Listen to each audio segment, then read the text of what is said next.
En Afrique du Sud, selon les résultats finaux des élections générales prononcées par la Commission électorale le 2 juin 2024, le Congrès national africain, ANC, a obtenu 40,21% des voix contre 21,78% des voix pour l'Alliance démocratique. L'ANC au pouvoir, depuis l'avènement de la démocratie et l'élection de Nelson Mandela en 1994, qui perd la majorité absolue de l'Assemblée nationale, devrait désormais conclure des partenariats de coalition pour dépasser les 50% des voix et former un gouvernement. En Namibie, le ministre des Mines et de l'Énergie a le 31 mai 2024 annoncé les prix du carburant inchangés. Les prix à Walvis Bay sont de 23 $ namibiens le litre pour l'essence, de 22,17 $ namibiens le litre pour le diesel 50 ppm et de 22,37 $ namibiens de litre pour le diesel 10 ppm. Cet ajustement est fait pour alléger le fardeau des consommateurs grâce au surrecouvrement sur les produits essence et diesel qui donne au ministère la possibilité de maintenir un équilibre sain du compte national de l'État.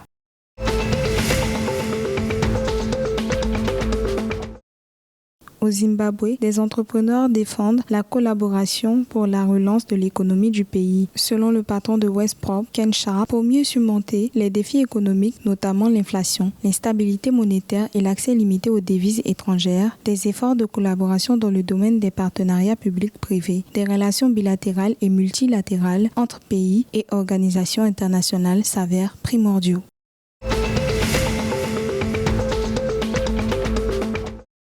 Au Lesotho, suite à la grève des agents de santé survenue depuis le 13 mai 2024, le ministre de la fonction publique a menacé de ne pas payer les agents de santé pour avoir réclamé une augmentation de leur indemnité de suggestion. Situés dans la zone régulée, ceux-ci souhaitent que les allocutions soient augmentées de 275 mètres à 1000 mètres. Le secrétaire principal du ministère de la fonction publique, Makoaban Lelimo, ordonne l'arrêt de la grève, affirmant qu'elle est illégale. Les agents de santé n'en démordent pas, cependant.